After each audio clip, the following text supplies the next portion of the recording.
은퇴하면 좀 쉬어야지. 그동안 일했잖아. 이런 말을 하면서도 마음 한켠은 불안하다. 매달 들어오던 월급이 딱 끊기고 시간은 많은데 돈은 줄어드니 뭔가 어색하고 뭘 해야 할지도 모르겠다. 특히 요즘은 은퇴라는 단어가 예전처럼 여유로운 느낌이 아니라 앞으로 30년 넘게 살아야 하는 인생 이막의 시작이 되어버렸다. 57세에 은퇴한 어 씨도 그랬다. 대기업 간부까지 지냈으니 노후는 걱정 없겠다 싶지만 정작 본인은 말한다. 국민연금? 그냥 보너스죠. 진짜 중요한 건 내가 나이 들면서도 돈을 벌 수 있는 구조를 만들어 놨느냐 그거예요. 생각해보면 맞는 말이다. 예전처럼 65세에 은퇴하고 10년 살던 시대가 아니다. 요즘은 은퇴 후에 30년, 길게는 40년까지 산다.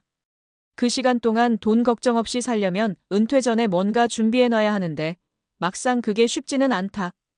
그럼 57세에 은퇴한 어 씨는 어떻게 준비했을까? 그의 전략과 함께 실제로 은퇴 후를 잘 준비한 사람들의 사례를 소개해보려 한다. 우리 모두가 국민연금은 보너스라고 여유롭게 말할 수 있는 날이 오길 바라면서 1. 나는 은퇴 전에 나만의 월급 통장을 만들었다.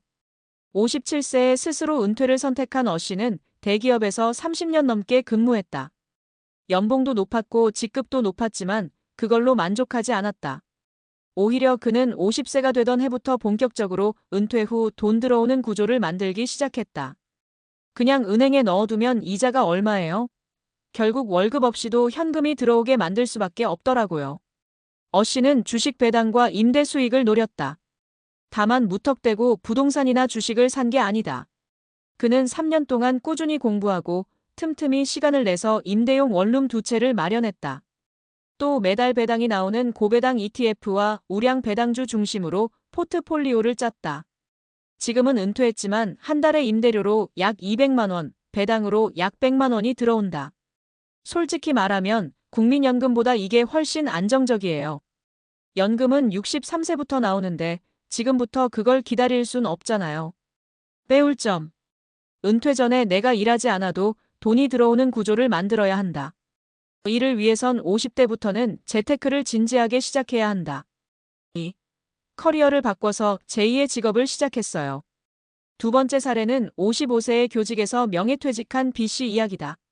그는 교사 생활 30년을 뒤로 하고 지금은 동네 인기 강사가 됐다. 처음부터 계획한 건 아니었다. 은퇴하고 집에만 있으려니 너무 무료해서 동네 평생교육센터에서 논술지도 봉사를 시작했다. 그런데 학부모들 반응이 뜨거웠고 곧 유료 강좌로 이어졌다.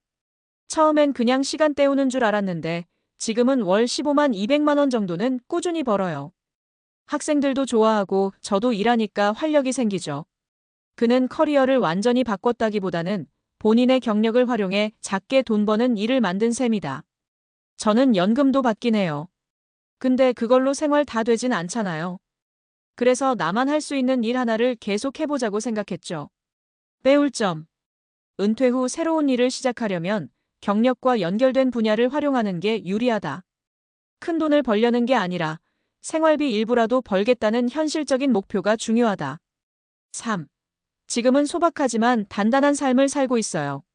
세 번째는 조금 다른 접근이다. 58세의 제조업 회사에서 구조조정으로 퇴직한 C씨는 처음엔 많이 흔들렸다.